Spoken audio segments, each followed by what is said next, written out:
Amin, amin ya Robbal Alamin. Semoga kajian pada sore hari ini berjalan dengan lancar. Assalamualaikum Ustadz Muhammad. Mohon maaf, mic-nya belum on. Ya. Waalaikumsalam warahmatullahi wabarakatuh. Alhamdulillahirrahmanirrahim. Ustadz, semoga dalam keadaan sehat selalu. Alhamdulillah. Silakan Ustadz, waktu dan tempat dipersilakan. Baik, terima kasih Ustazah Mufidah. Assalamualaikum warahmatullahi wabarakatuh. Bismillah walhamdulillah wassalatu wassalam ala sayyidi Rasulillah wa ala alihi wa sahbihi wa man tabi'ahudah. Allahumma salli ala sayyidina Muhammadin miftahi babir rahmatillah adada ma fi ilmillah salatan wa salaman daimain bidawami mulkillah wa ala alihi wa sahbihi wa man tabi'ahudah amma ba'du. Puji syukur sore hari ini kita bisa melanjutkan rutinitas dalam kajian di Cari Ustadz. Mudah-mudahan apa yang kita lakukan ini betul-betul murni karena memang ingin mendapatkan berkahnya dari ilmu. Walaupun peserta mungkin belum maksimal, insya Allah ini akan tetap terus kita lanjutkan. Sebagaimana tema pada sore hari ini akan membahas tentang pertemanan. Saya akan share nanti materinya berkenaan dengan friendship toxic, ya. Itu tema yang diberikan. Oke, baik. Ini memang bahasa Inggris ya, friendship toxic, artinya racun pertemanan, barangkali begitu. Bagaimana menyikapi pertemanan dalam Islam? Baik, hadirin sekalian, saya ingin mulai dengan apa yang kita ketahui secara bahasa ya.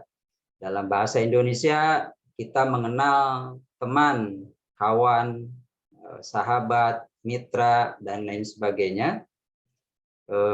Yang semuanya menunjukkan seseorang yang dekat dengan kita.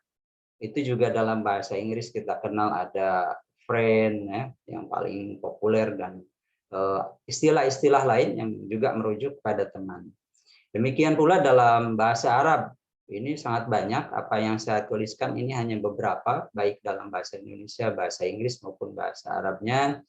Itu semua merujuk kepada teman, baik itu teman dekat, teman yang kurang dekat, ataupun teman akrab dengan segala macam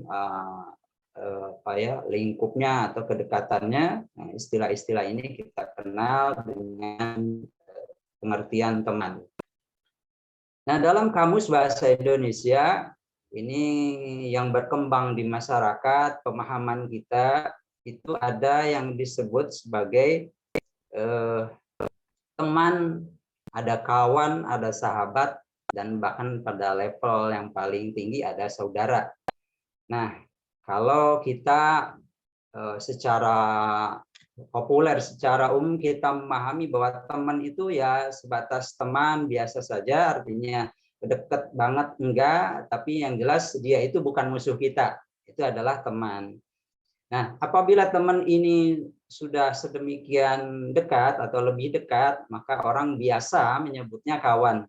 Kata biasa ini bukan berarti bahwa itulah yang paling benar ya, tetapi yang kita pahami di masyarakat, dalam dunia pergaulan kita, bahwa ada teman, ada kawan, dan ada satu istilah lagi yaitu sahabat, yang menunjukkan bukan sekedar teman, bukan teman yang biasa, tetapi teman setia, teman paling dekat yang bisa share segala macam. Dia itu ibarat kalau istilahnya teman yang spesial. Kalau teman itu teman umum aja. Kalau kawan itu teman yang mungkin lebih khusus. Tapi begitu teman spesial, maka orang menyebutnya sahabat.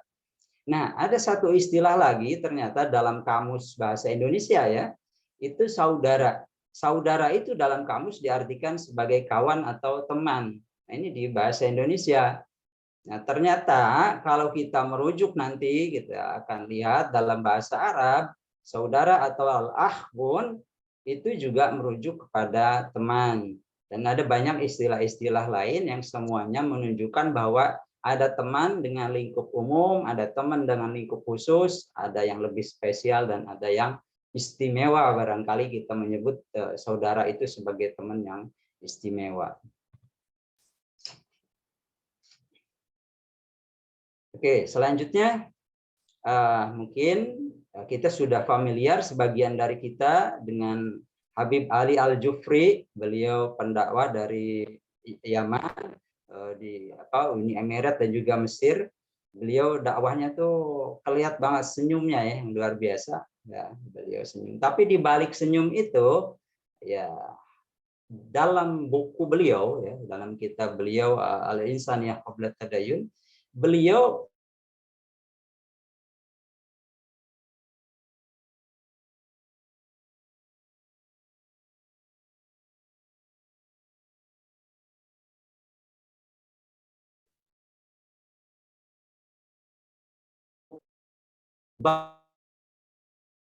itu tentang selama bertahun-tahun. Itu saja kita juga sama, bahwa gigi itu menemani kita dari sejak kecil sampai hari ini, dia setia. Tetapi suatu hari giginya sakit, dan itu beliau merasa bersyukur banget. Beliau bertafakur ya tentang gigi dan peranan gigi. Nah, dari sini saya juga membuat satu analogi. Boleh jadi ya mirip lah ketika teman ini kita sebut, kita analogikan dengan gigi.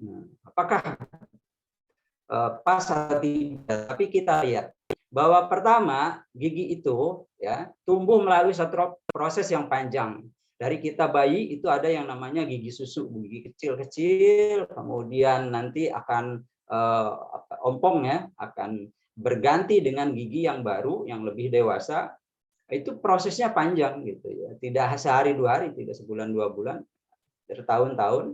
Dan gigi itu berfungsi untuk menemani kita, memberikan peran yang nyata, berkontribusi sejak kita kecil, jadi sudah sangat lama sekali. Gigi itu juga bekerja sama, saling mendukung. Ada gigi atas, gigi bawah, ada gigi geraham, gigi taring, semuanya berkontribusi, memberikan perannya masing-masing kepada kita. Artinya ada satu kerjasama saling mendukung di situ tentang gigi. Nah, kita jangan lupa bahwa gigi itu ternyata juga harus dirawat. Ya, ini harus dirawat agar tidak sakit. Tetapi karena banyak faktor, entah itu karena usia, karena memang dipakai terus, sehingga terkadang gigi itu juga bisa membuat sakit, ya, bisa membuat gigi itu bisa tersakiti, gigi itu bisa sakit. Ya. Kalau sakit dia juga bisa menyakiti kita. Banyak orang yang sakit gigi karena memang giginya sudah bolong. Kenapa bolong? Karena memang tidak dirawat atau karena faktor-faktor lain. Nah, apabila gigi ini sudah sedemikian kronis menyakiti kita, ya, maka harus ada treatment, harus ada pengobatan, direhabilitasi, dioperasi. Bahkan jika perlu, karena gigi itu sudah sedemikian menyakitkan, ya sudah dibuang giginya, cabut gitu ya. Nah, dari analogi ini sebenarnya sudah menggambarkan seluruh yang ingin saya sampaikan pada sore hari ini, bahwa gigi itu dari awal sampai akhirnya ibarat teman yang harus kita jaga, kita rawat, kita maintenance sedemikian rupa sehingga dia tidak sakit dan juga tidak menyakiti kita. Baik, kita yang agak lebih serius lagi, bahwa kalau teman itu menyakiti, dia akan menjadi racun buat kita, atau toksik. Jadi pertemanan yang tidak saling mendukung, yang hanya memberikan efek yang negatif atau merugikan, itulah yang disebut dengan teman racun, teman yang menjadi racun dari kita. Tentu saja banyak indikasi-indikasinya. Saya mungkin akan bacakan beberapa indikasi, dan Anda, saudara-saudara sekalian, mungkin juga sudah mengalami ini, satu atau dua di sini mengalami itu ya. Terkadang kita nggak tahu kenapa sih kita berteman sama dia. Kita nggak tahu, tiba-tiba aja dia jadi teman kita. Kenapa? Karena ada kondisi yang mengharuskan kita berteman dengan dia. Ada teman satu sekolahan, kita sebenarnya nggak terlalu suka sama dia. Nah, teman itu kan berlanjut terus aja di alumni sekolah, atau di mana lagi, di pengajian mungkin, karena dia satu halakoh pengajian.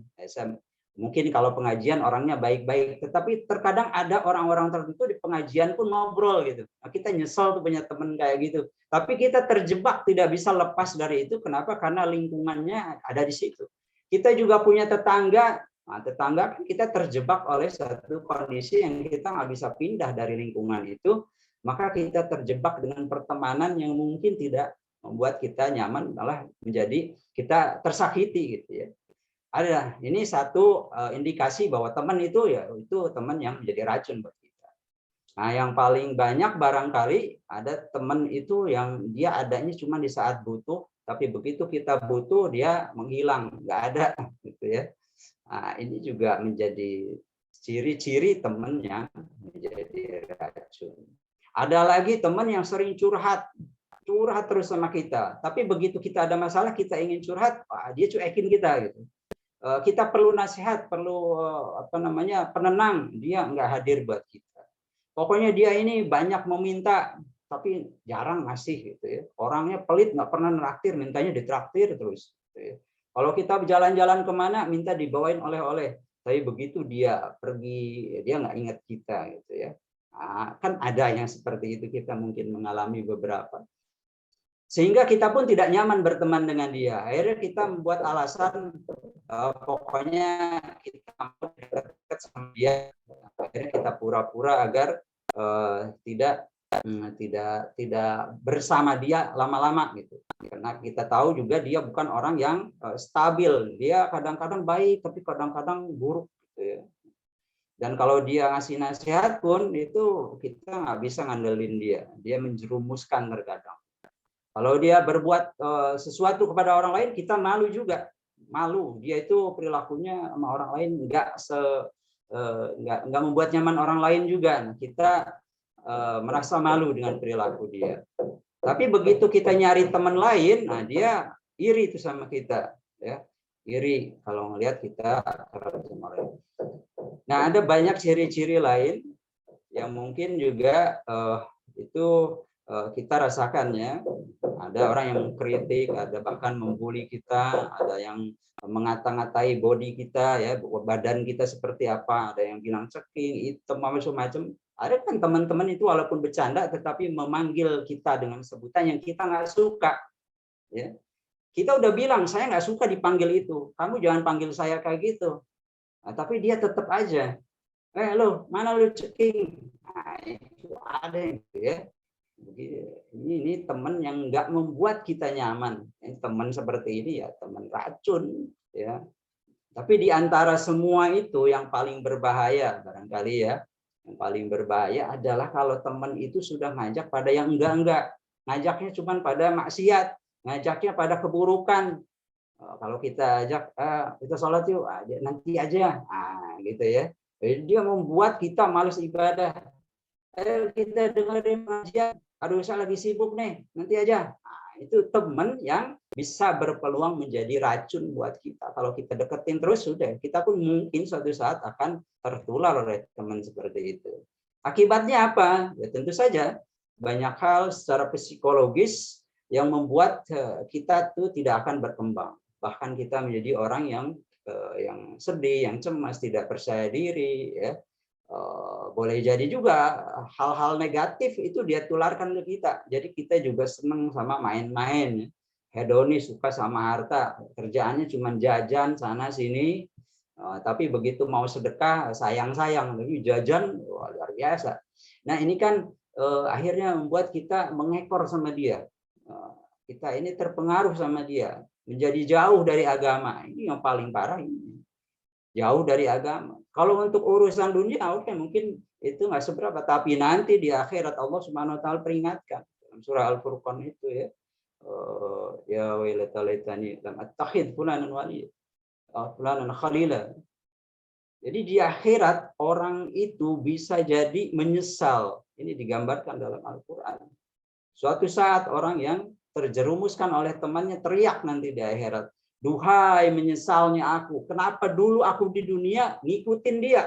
Kenapa aku dulu di dunia menjadikan dia sebagai teman aku? Ini penyesalan yang tidak bisa lagi berbalik lagi. Nasi sudah jadi bubur, makanya penyesalan itu harus kita antisipasi, kita hindari, jangan sampai kita menyesal di akhirat gara-gara punya teman kayak dia, teman yang menjadi toksik.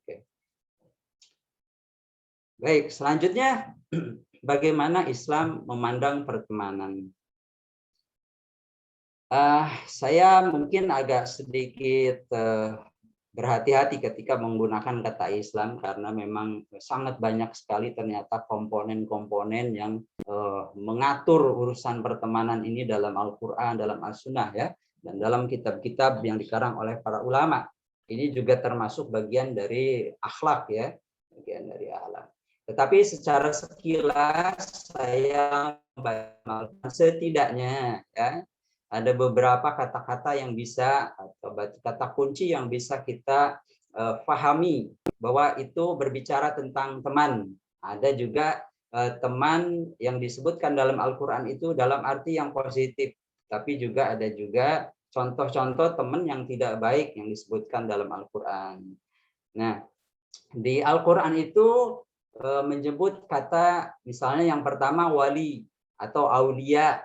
Wali itu kan secara umum kita pahami sebagai pelindung ya. Ada wali kota, ada wali murid, itu wali pelindung. Nah, tetapi juga dalam Al-Quran itu terutama mungkin kemarin ada kejadian heboh ya dulu di Al-Maidah 51, aulia itu tidak diartikan sebagai pelindung, tidak diartikan sebagai pemimpin, tetapi diartikan sebagai kawan dekat, kawan baik. Nah, ini pengertian dalam Al-Quran yang masih dalam arti kata yang positif. Kemudian ada juga kata hamim, ada shadiq hamim, itu artinya juga kawan dekat. Kawan yang bisa nanti suatu hari di akhirat memberikan syafaat bagi kita. Dan tadi saya sempat buka-buka tafsir Al-Baghawi, memang ada hadisnya itu tentang shadiq hamim ini. Ya, teman dekat yang nanti suatu hari dia akan mensyafaati kita. Kalau nauzubillah ya, kalau misalnya kita ada tahu seseorang itu tenggelam di neraka, tapi punya teman soleh, temannya itu di surga, maka temannya nanti akan mencari temannya yang tidak soleh itu, dibawa nanti ke surga. Itu hadis ya. Kemudian istilah yang lain dalam Al-Quran diterangkan adalah sahib, ada juga khalil. Semuanya menunjukkan pada teman yang menyertai, teman yang baik, teman yang setia.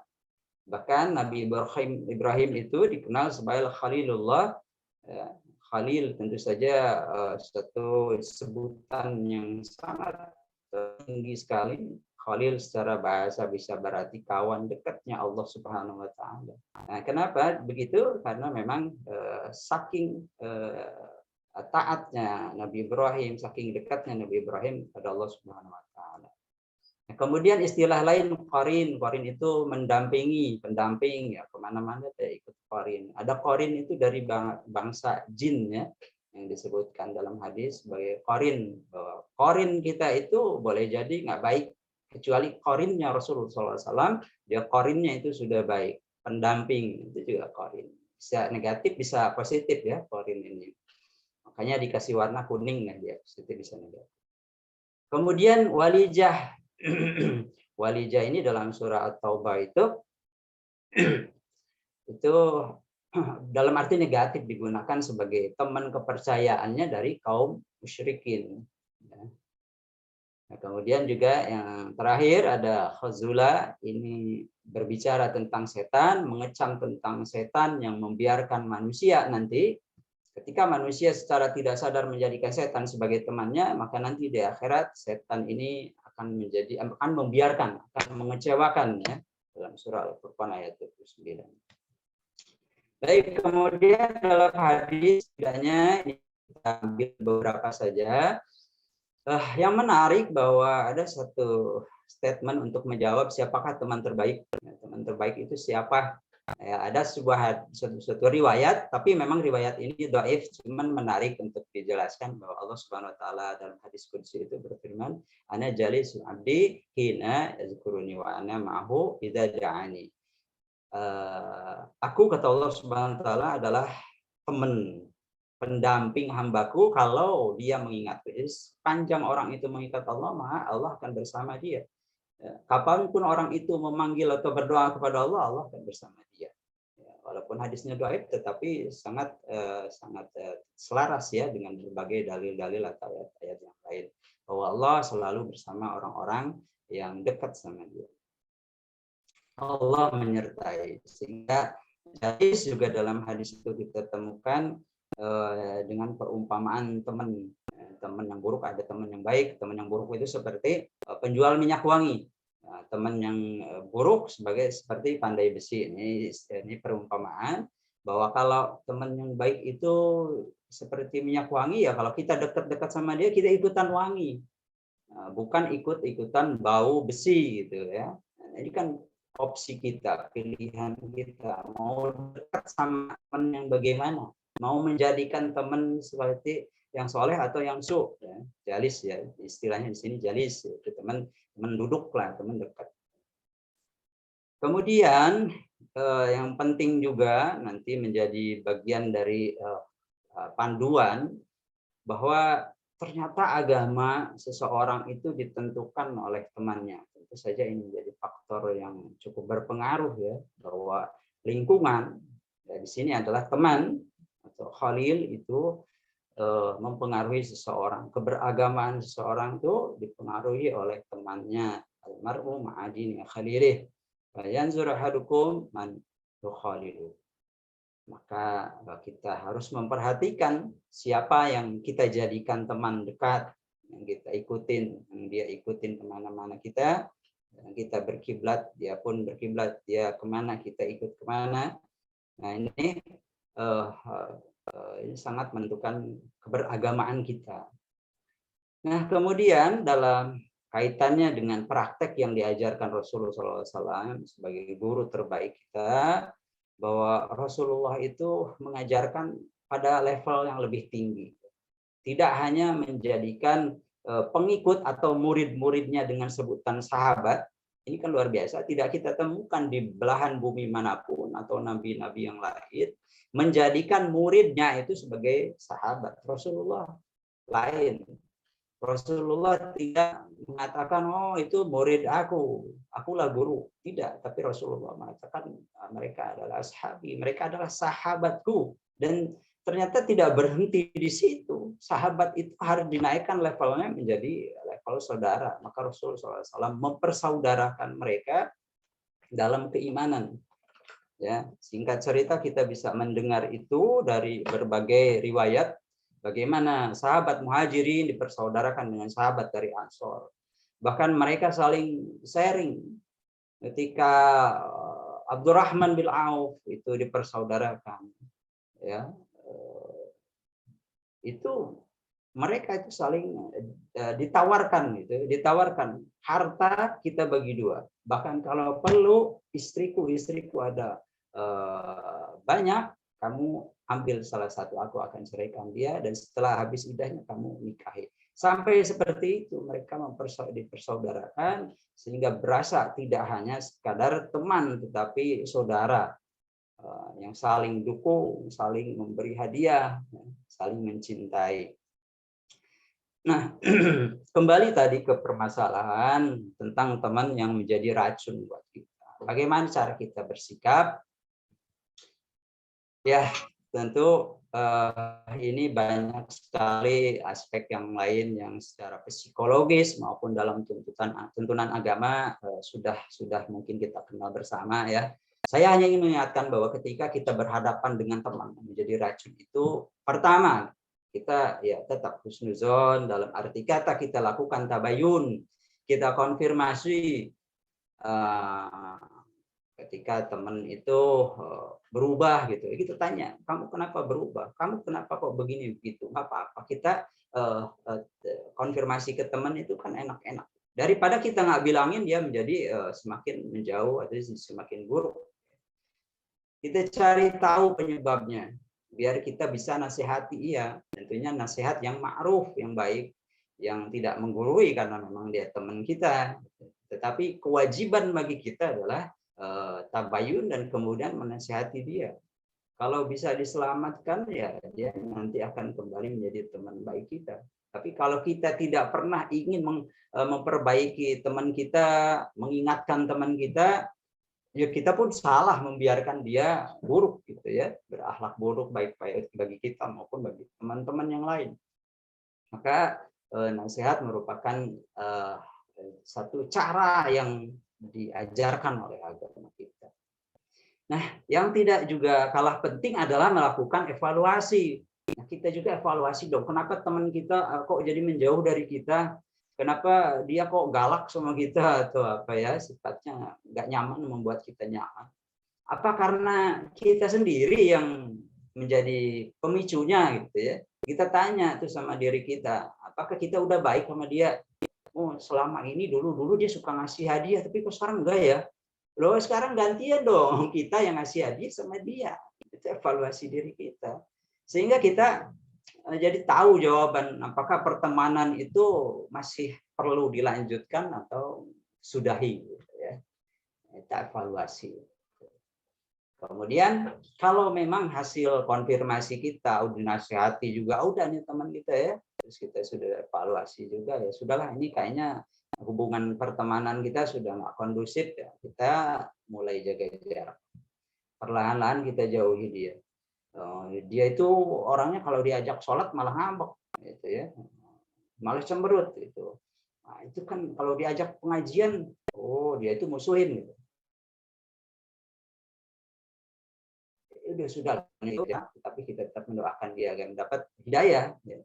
Kalau memang sulit untuk kita rangkul kembali, ya apa boleh bulat.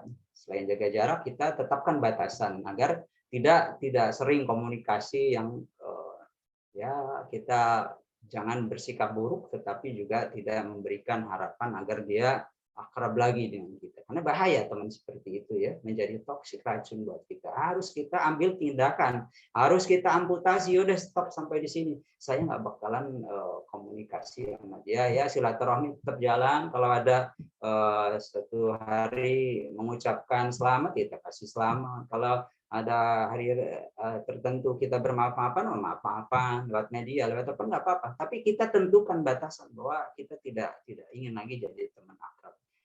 Ya, tetapi jangan putuskan komunikasi. Kalau bahasa kitanya silaturahmi gitu ya, bukan silaturahim ya, silaturahmi itu bahasa Indonesianya begitu. Kita tetap jaga jarak dan ambil batasan. Nah, sejalan dengan itu maka tentu kita perlu ya sebagai makhluk sosial punya teman banyak, yaitu sahabat banyak, itu semakin banyak kita semakin kuat. Maka carilah komunitas yang baik. Seperti apa baiknya? Ya, tentu ada tuntunan agama di situ yang harus kita lihat.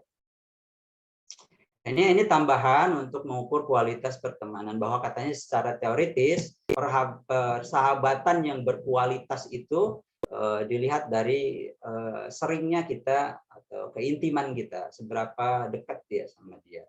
Kemudian perilakunya bagaimana? Apakah dia suka menolong kita? Apakah dia juga melindungi kita? Atau malah sebaliknya? Ya, ada jomplang itu. Atau ada konflik. Nah, konflik ini sebenarnya wajar-wajar aja. Kita punya teman berantem nggak masalah, ya, asal kita bisa memaafkan, saling memaafkan. Kalau anak kecil itu biasanya berantemnya cepat, tapi juga mereka ya abal khair gitu ya, nggak menjadikan berlarut-larut, tidak dendam. Kalaupun ada konflik ya nggak apa-apa, ini juga hubungan, tetapi kemaafan nanti menjadi indikator bahwa pertemanan itu bisa lanjut atau tidak. Baik, selanjutnya bagaimana memilih pertemanan menurut Islam? Mungkin ada waktu 10 menit lagi, nanti saya ingin sampaikan ini penggolongan menurut Imam Al-Ghazali ya. Saya baca dalam Bidayatul Hidayah. Itu dalam kaitannya dengan persaudaraan sebenarnya ya, tetapi juga relevan dengan pengertian teman. Jadi kalau teman itu teman atau saudara itu digolongkan oleh Imam Ghazali itu sebagai teman yang hanya untuk hiburan aja lah, teman yang memang dia nggak bisa dijadikan sebagai partner untuk membina kehidupan dunia, apalagi kehidupan akhirat. Teman ini sukanya hura-hura aja lah, temennya buat hura-hura. Tetapi kalau untuk dijadikan mitra bisnis, nggak bisa nih teman. Apalagi untuk dijadikan sebagai kawan hingga ke akhirat nanti. Nah, 3 jenis teman ini nampaknya mau nggak mau ada di sekitar kita ya. Ada teman ya ini sekedar kenal aja deh. Yang penting menandakan bahwa dia itu bukan musuh. Nah, itu dia bukan musuh tapi juga teman dekat. Nah, ini teman untuk hiburan. Nah, kemudian ada teman untuk di dunia. Nah, dia ini agak lebih baik lah. Dia ada baik buruknya, tapi juga kalau untuk dibawa ke akhirat nggak nyampe juga ini temannya. Nah, tentu saja yang harus kita pilih yang paling ideal adalah teman untuk di akhirat. Karena itu tadi dalam tafsirnya Al-Baghawi ketika menafsirkan Shadiqul Hamim, ada sebuah riwayat yang disampaikan oleh Sayyidina Jabir bin Abdullah Al-Ansari. Beliau mendengarnya itu dari Rasul SAW.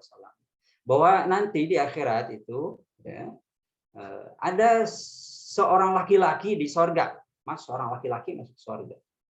Dia berkata, temanku waktu di dunia mana ya?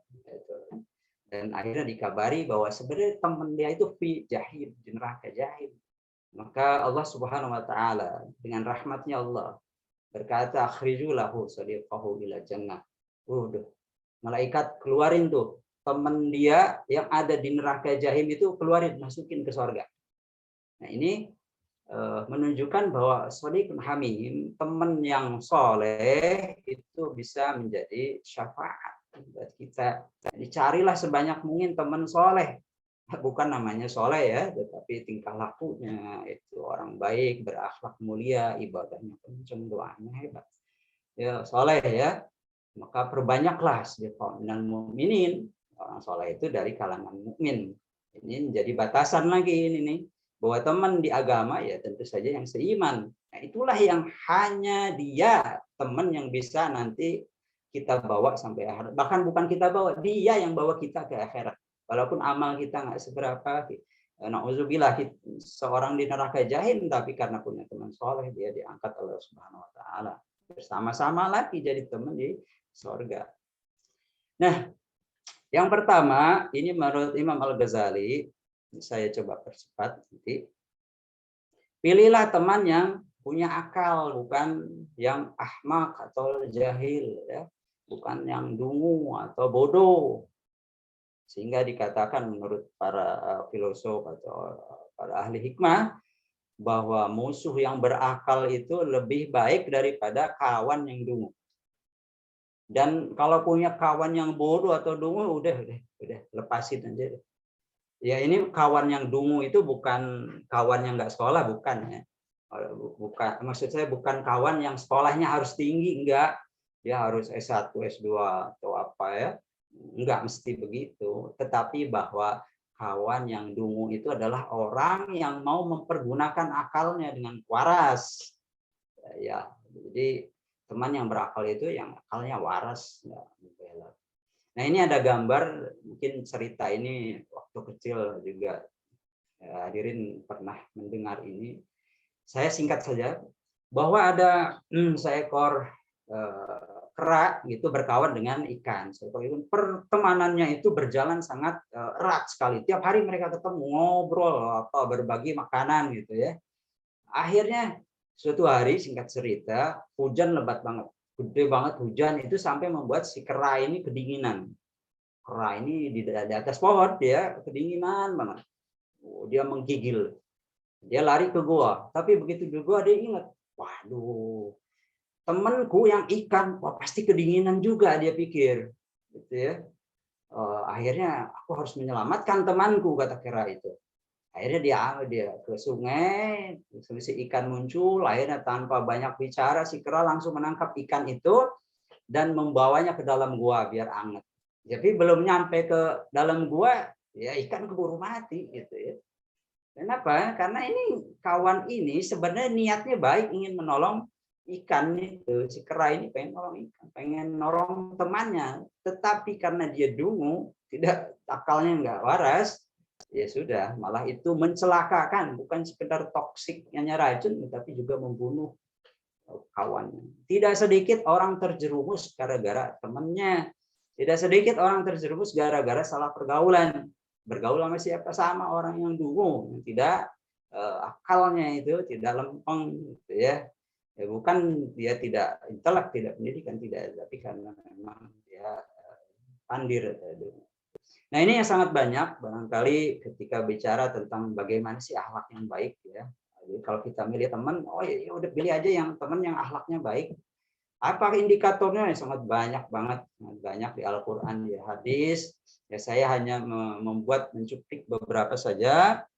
Pertama yang secara tekstual dalam Al-Quran disebut ya, ada kawan yang dia itu harus bisa menolong kita, bisa memberi kita, dan peka sosial. Menolong bukan karena kita pengen ditolong terus, tetapi teman itu carilah teman yang bersedia nolong kita saat kita perlu, saat kita pengen punya pinjaman dia bisa minjemin, gitu ya.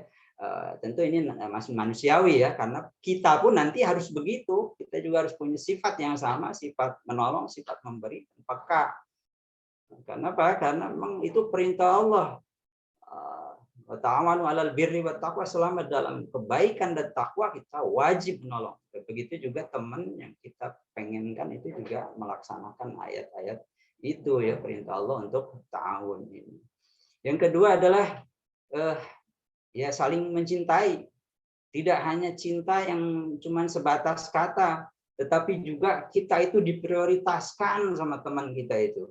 Meskipun sebenarnya dia butuh barang itu, tapi karena kita temannya butuh, maka barang itu dikasih. Nah, ini dalam surah Al-Hasr itu luar biasa pengorbanan para sahabat yang mendahulukan orang lain dibanding dirinya, yang mendahulukan orang lain dibanding keluarganya. Itu dicontohkan ya di surah Al-Hasr. Saya mungkin nggak ceritakan karena terlalu panjang, tapi bahwa intinya kita cari dan kita juga bertindak sebagai orang yang ingin mengutamakan teman kita, memprioritaskan kebutuhannya jika dia perlu. Nah, kemudian yang ketiga, orang yang bisa kita percaya, yang amanah, ya, sehingga kita menjadi tenang. Amanah itu juga perintah dalam banyak ayat dalam Al-Quran ya, untuk menjaga amanah dan menunaikan amanah apapun bentuknya, itu amanah kepercayaan, baik berupa harta maupun kepercayaan ya, hal-hal lainnya. Kemudian yang keempat adalah teman yang suka memberi, baik di saat lapang maupun saat susah. Kalau saat dia punya banyak rezeki dia ngasih sama kita, di saat susah dia juga masih juga tetap, karena udah rutin ngasih itu berinfak. Nah kita pun juga begitu sama dia, saat kita punya kelapangan ya kita juga berbagi ya pada teman itu. Kemudian kalau teman itu berbuat kesalahan, udah kita tahan sedapat mungkin, nggak marah kita maafin dia, nggak marah kita maafin. Kita juga cari teman yang bisa nahan amarah, yang bisa maafin kita kalau kita buat salah, begitu. Kita ya pasti susah ya nyarinya, tapi ya ini memang harus yang begitu yang kita jadikan teman setia. Ada banyak, tapi yang nggak begitu pun, yang suka marah-marah, yang suka kundungan, suka bikin nangis, itu juga banyak. Baik, kemudian selanjutnya yang kelima, nah ini penting juga, punya teman itu yang harus bisa mendukung kita, mensponsori kita. Bukan kita mau manfaatin dia, tetapi kita saling support. Ya, saling support. Ada teman yang perlu ini, kita support. Ada teman yang perlu, oh saya mau pemotretan nih, saya perlu jas ya, kalau anak sekolah ya, itu kita bantu dia. Atau apapun bentuknya itu, sebagaimana dikatakan sebagai bentuk ukhuwah yang paling erat, yang paling dalam, yang dianjurkan oleh Nabi adalah yasuddu ba'du ala ba'd. Ibarat bangunan itu kita bersaudara, berkawan. Saudara tadi dalam kamus bahasa Indonesia pun disebut sebagai kawan. Itu bersama-sama saling mendukung. Ba'duhu ba'du. Ya, tidak saling menjatuhkan tapi saling mendukung, saling mensponsori. Ada teman mau ngaji, ya, mau ngaji saya nggak punya ongkosnya, ayo nih saya ongkosin. Atau perlu numpang sama saya anterin sampai rumah. itu saling membantu, saling mendukung. Biar temennya pinter, biar temennya soleh, diajak ngaji, dibiayain. Kalau ada teman anak temennya yang mau sekolah dia nggak punya buku, kita beliin.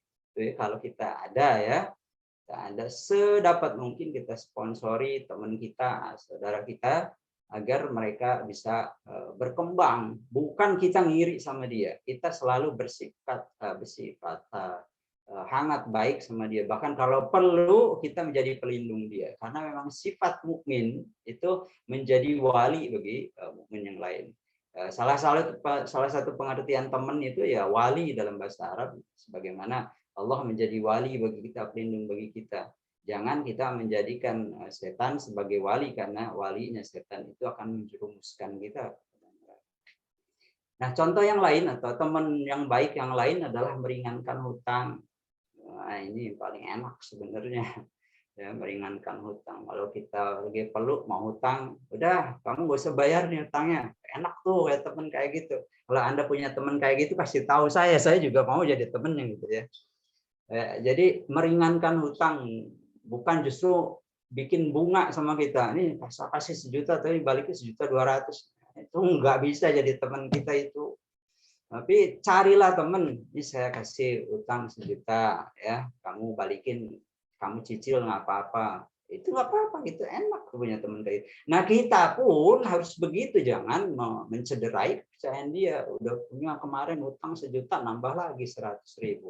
Boro-boro mau nyicil yang lalu, yang malah nambah-nambah lagi. Nah, kita juga mengevaluasi diri kita, jangan sampai jadi orang yang berkebalikan dari sifat-sifat baik ini.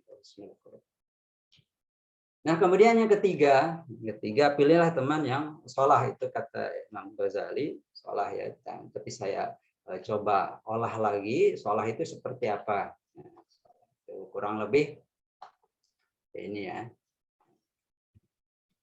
Masih banyak ini sebenarnya. Ini Ustazah Mufidah masih ada waktunya kita.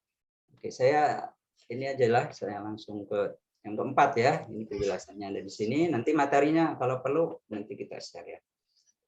Di antaranya melindungi, mendamaikan, bukan mengompori kita, saling menasihati kita ya. Kita menasihati dia, kita doakan dari jauh, dia pun mendoakan kita. Indah itu. Coba kita doakan saudara-saudara kita, teman-teman kita yang terbaik, gitu ya. Doa kita yang terbaik buat mereka, gitu ya.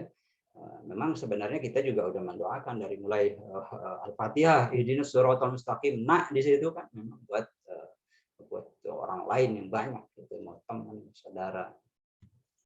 Kemudian yang keempat, berlaku jujur, tapi tidak cukup berlaku jujur kita sendiri.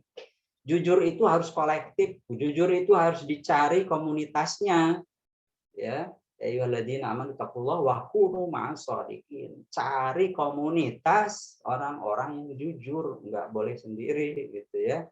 Nah, sehingga dengan begitu maka akan kondusif ya pertemanan kita. Kemudian yang mungkin ini agak terakhir ya, kesamaan. Kita memiliki kesamaan. Allah Subhanahu wa taala memang menciptakan kita berbangsa, bersuku agar kita mengenal, dan itu kalau kita buat dalam satu pelingkupan, itu lingkup secara umum sebagai manusia, ciptaan Allah, makhluk sosial, kita ya nggak apa-apa berkenalan, memiliki teman dari berbagai bangsa, berbagai agama, nggak masalah. Ya, tetapi ada dari lingkup yang lebih khusus, bahwa kesamaan yang dimaksud itu kita harus memiliki kesamaan agama atau diniyah. Teman setia itu harus yang seiman. Nggak seiman nggak bisa. Mohon maaf, ini bukan saya keras, tetapi memang harus begitu. Yang menjadi teman dekat kita adalah teman yang seagama, yang bisa membawa kita ke akhirat. Di luar itu nggak bisa, ya. Bukan juga teman yang karena asobiah, karena satu suku, ini sama sukunya, sama bangsanya, enggak begitu. Nah, tapi kemudian yang paling penting juga, ini mungkin catatan, ada yang setuju atau tidak setuju, bahwa teman itu harus satu jenis. Nggak bisa menurut beberapa pakar psikologis ya, psikologi, teman itu harus satu jenis. Laki-laki, ya laki-laki teman. Nggak bisa laki-laki sama perempuan itu teman. Jadi teman baik nggak bisa. Sekedar teman bisa. Tapi untuk jadi teman baik itu harus jadi jenis kelamin yang sama. Itu tuntunan agama kita juga.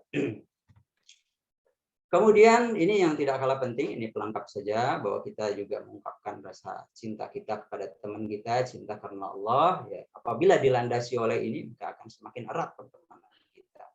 Ya, kemudian ya ada pertemanan, ini saya kira sangat banyak, baik dari menurut Imam Al-Ghazali maupun nanti diturunkan oleh ulama-ulama yang lain seperti Syekh Nawawi Al-Bantani, ya, beliau itu membuat kitab penjelasan dari Bidayatul Hidayah, Maraqil Ubudiyah, ya.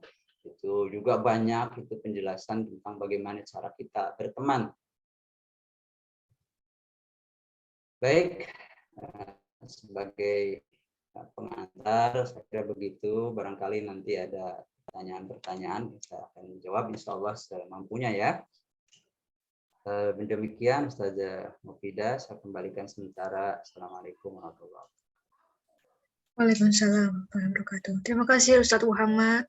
Dipersilakan bagi peserta kajian apabila ingin bertanya bisa langsung raise hand, open mic, dan atau menuliskan pertanyaan di kolom chat. Sudah ada yang raise hand, silakan dibuka mic-nya. Baik, terima kasih. Assalamualaikum warahmatullahi wabarakatuh. Assalamualaikum Kiai. Waalaikumsalam warahmatullahi wabarakatuh. Ustaz Alamsyah. Terima kasih atas penjelasan materinya yang luar biasa. Kami ingin bertanya Kiai tentang masalah pertemanan atau persahabatan ini.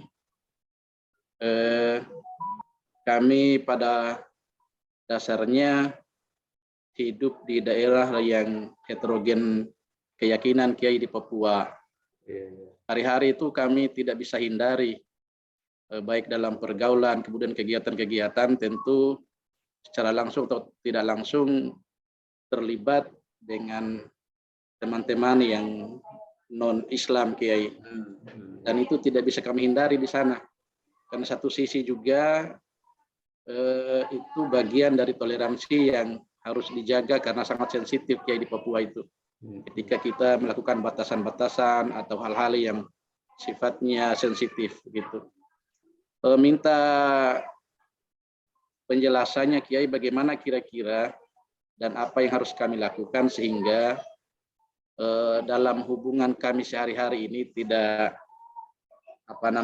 terpengaruh mungkin baik secara langsung atau tidak langsung terhadap kondisi dan persahabatan kami sehari-hari di Papua. Kira-kira gambaran seperti apa, Kiai?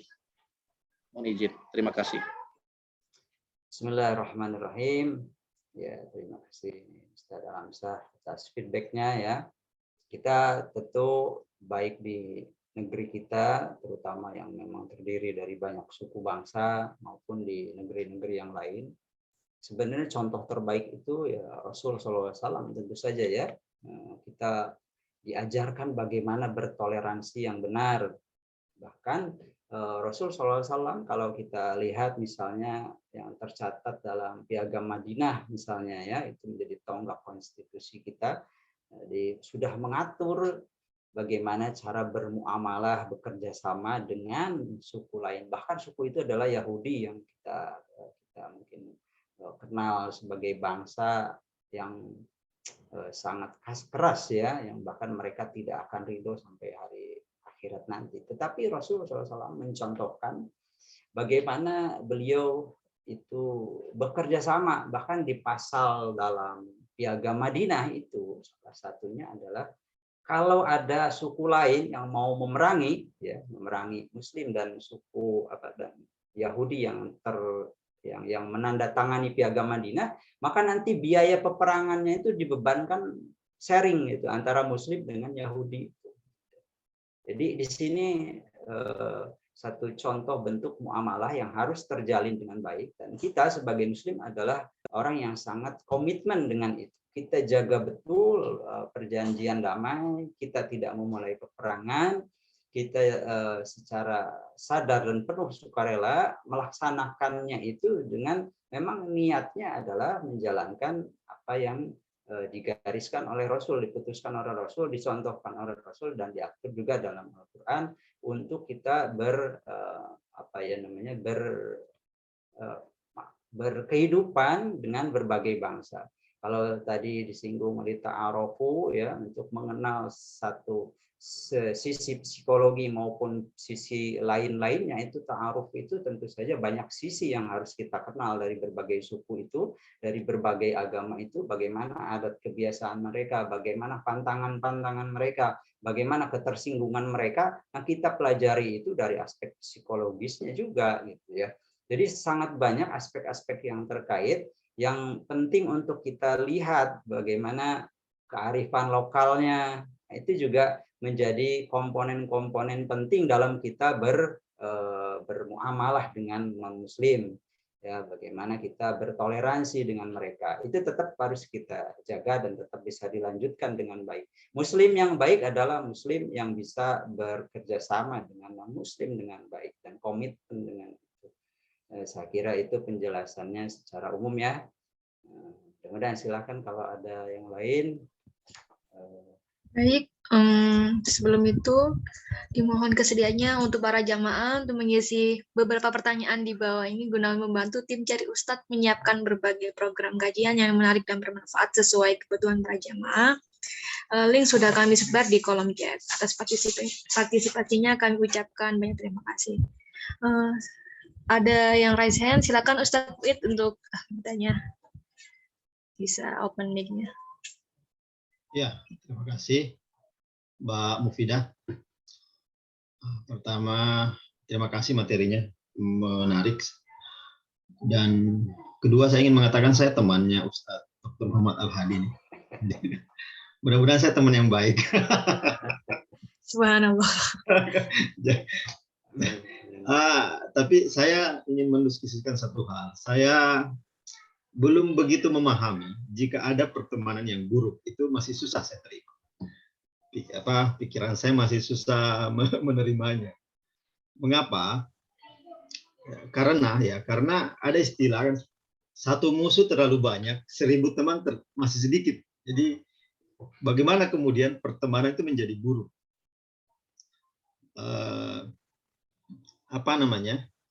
Karena itu saya agak belum paham ya. Mohon dibantu bagaimana memahami bahwa ada sebuah pertemanan yang menjadi buruk.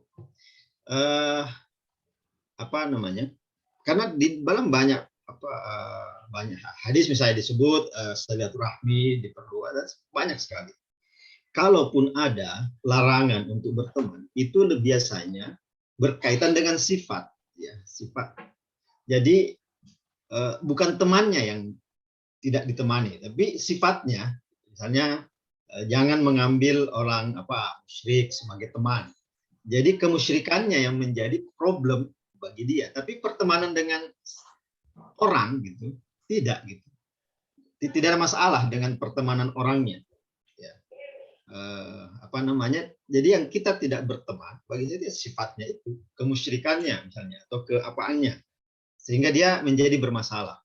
Sedangkan kata friendship itu kayak person gitu, my friend misalnya kan teman saya, dan dia persoalannya ke orang bukan ke sifat, ya, bukan ke sifat. Sehingga serasa kata toksik itu kemudian kayak menghalangi kita berteman gitu. Ya itu yang saya masih tadi saya dengar tidak dari awal sih, mungkin 10 menit kedua ya baru saya ikut. Tapi belum ketemu itu pemahaman yang pas ya bagi saya untuk memahami bahwa kok pertemanan menjadi buruk. Terima kasih Pak Dr. Muhammad. Terima kasih Mbak Mufidah.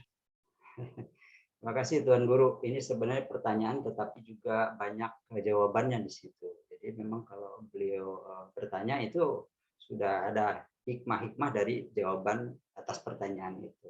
Jadi yang saya coba cermati tadi, yang pertama itu tentu feedback buat kita bahwa ketika kita berteman dengan non-muslim misalnya ya, kita tidak membenci sifat-sifat, tidak membenci personnya, tidak membenci orangnya, tetapi membenci sifatnya, kurang lebih begitu. Dan kita tentu saja setuju dengan itu, bahwa kebencian kita tidak dilandasi oleh suatu subjektif, tetapi lebih kepada tuntunan agama yang memang harus membenci perilaku musyriknya dia, perilaku kafirnya dia. Jadi lebih kepada sifat, dan itu kita setujui. Bahkan itu juga dicontohkan oleh Sayyidina Ali ketika akan memenggal leher musuhnya yang sudah ditaklukkan dengan pedang, gitu ya. Dan si musuhnya itu meludahi Sayyidina Ali, gitu. Tapi kemudian Sayyidina Ali membatalkan untuk memancung kepalanya. Kenapa? Karena takut, katanya, kalau saya subjektif. Jadi takut karena saya amarah. Bukan karena memang dia pantas untuk dibunuh karena sifatnya. Nah, ini tentu saja menjadi salah satu contoh ya buat kita bahwa kita tidak boleh membenci orangnya. Nah, itu juga saya tadi kasih gambar Habib Ali Al-Jufri yang selalu senyum, tidak hanya kepada muslim tetapi non-muslim. Berapa banyak non-muslim yang dia yang merasa nyaman dengan dia. Bahkan dalam diskusi-diskusinya saya lihat banyak orang-orang Kristen yang dia ajak untuk dialog. Dan akhirnya dia membukukan dengan judul Al-Insaniyah Qabla Tadayun, bahwa kemanusiaan itu di atas agama. Jadi kemanusiaannya itu berarti bicara tentang nilai yang Tuan Guru Dr. Muhid tadi sampaikan, bahwa friendship itu ya lebih kepada larangan kepada sifatnya, bukan kepada fisiknya. Jadi kita setuju dengan itu. Ya, ada tambahan-tambahan mungkin kemarin saat kita PSBB itu diprotes, itu bukan pembatasan sosialnya, bukan, tetapi justru pembatasan fisiknya. Nah, itu juga menjadi satu pembeda bahwa ada komponen-komponen yang pantas kita benci, yang pantas kita jauhi, tetapi di sisi yang lain sebagai kemanusiaan, sama-sama makhluk Tuhan, ya kita mencintai mereka sebatas itu, ya, tidak dalam konteks pertemanan secara ubudiyah, secara uluhiyah dan lain sebagainya yang dilarang oleh agama kita. Saya kira itu yang bisa saya sampaikan. Silakan jika ada tambahan teman-teman yang mau didiskusikan di sore hari ini. Baik. Selanjutnya ada pertanyaan dari Saudara Nasbi Arsyad. Ustadz, izin nanya, apa batasan antara teman biasa dengan teman baik? Baik, teman biasa sama teman baik. Ya, saya coba menilai ini secara istilah. Yang pertama dalam bahasa Indonesia itu, kita ulang lagi sedikit, bahwa ada teman, ada sahabat, kita membedakan begitu. Tapi Islam ternyata justru lebih jauh lagi menganggap teman itu sebagai saudara. Ya. Saudara itu ya teman, teman itu ya saudara. Itu dalam konteks sesama muslim barangkali ya. Teman, tadi ya pertanyaannya, lupa saya. Teman biasa dengan teman baik ya. Ya, kita mafhum lah, itu mafhum saja antara teman biasa dengan teman baik. Kalau teman biasa ya kita karena dia satu sekolahan dengan saya, karena dia satu tempat tinggal dengan saya, karena dia satu suku dengan saya kenal dia sudah lama, dia teman saya. Tapi saya tidak pernah terlalu dekat, saya nggak pernah curhat sama dia, dia pun nggak pernah dekat sama saya. Kalau ada minta bantuannya sekedarnya, tidak selalu mengandalkan, tidak pernah curhat sama saya, itu kurang lebih ya teman yang biasa. Tapi kalau sudah teman dekat, itu bahkan nginep bareng, tidur bareng nih. Kalau masih bujangan dulu kan begitu tuh, teman kemana-mana ada dia, ada temannya. Nah, teman yang seperti itu menemani sahabat namanya, sahabat Nabi juga begitu. Nabi kemana ada dia, Nabi ngaji di sini ya ada dia, selalu ada. Pada saat dibutuhkan juga ada, dia menjadi pelindung. Sayyidina Abu Bakar menjadi pelindung Nabi. Ketika Nabi membutuhkan, teman-temannya itu ada, baru sahabat. Tetapi kalau dia tidak dekat, ya tidak pernah curhat, bahkan satu waktu dia ini melukai kita, ya masih, atau konflik sama kita, ya masih teman-teman biasa sajalah. Itu mafhumnya mafhum pergaulan saja. Saya kira tidak ada definisi yang sangat baku ya. Sudah dipahami bersama. Gitu. Saya kira itu tambahannya. Baik, apakah ada lagi dari Bapak Ibu peserta kajian?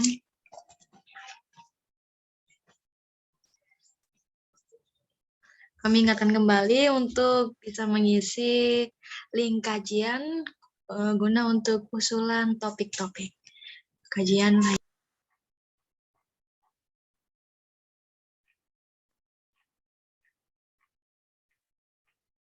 Ya, alhamdulillah mungkin tema-tema kajian itu yang aktual itu sudah diakomodir ya oleh Cari Ustadz. Teman-teman yang hadir ataupun yang follow IG-nya Cari Ustadz itu bisa ngasih masukan ya dengan berbagai cara. Ya, baik. Mungkin kalau tidak ada pertanyaan lagi bisa ditutup Ustadz dengan doa yang Ustadz pimpin. Silakan. Di sini ada Tuan Guru nih, saya lihat Jazuli, Ustadz Mu'id tadi ya. Mohon izin kita sama-sama berharap berdoa kepada Allah Subhanahu wa taala agar Allah melindungi kita, membimbing kita. Allahumma shalli ala sayyidina Muhammadin wa ala sayyidina Muhammad. Allahumma hdina li ahsanil akhlaq wa la yahdina su'il akhlaq. Wa Allahumma asrif anna sayyi'aha la yasrif anna sayyi'aha illa anta ya Rabb. Allahumma inna na'udzubika min yaumis su' wa min lailatis su' wa min sahibis su' wa fi daril maqamah. Rabbana atina fid dunya hasanah wa fil akhirati hasanah wa qina adzabannar. Sallallahu alaihi Muhammadin wa ala alihi wasallam. Alhamdulillahi rabbil alamin. Amin, amin ya rabbal alamin. Semoga kita bisa mendapatkan manfaat dari kajian sore ini. Di kolom chat sudah saya sebar link kajian di minggu yang lalu dengan tema cinta tak terbalas, pandangan agama dalam menyikapinya bersama Ustadz Badrul Tamam. Bisa cek link di YouTube Cari Ustadz.id. Dan kajian ini juga akan kami upload di YouTube Cari Ustadz.id. Dan silakan bisa bergabung di grup WhatsApp kajian untuk info-info kajian selanjutnya. Kepada Ustadz Muhammad Al-Hadi, kami ucapkan terima kasih atas kajian sore ini. Juga Bapak Ibu peserta kajian, terima kasih telah mengikuti kajian hari ini. Semoga kita dalam keadaan sehat selalu dan bisa mengikuti kajian-kajian lainnya. Dari kami, mohon maaf yang sebesar-besarnya. Wassalamualaikum warahmatullahi wabarakatuh. Assalamualaikum warahmatullahi wabarakatuh. Terima kasih semua. Terima kasih Ustadz Mu'id, Ustadz Muhammad.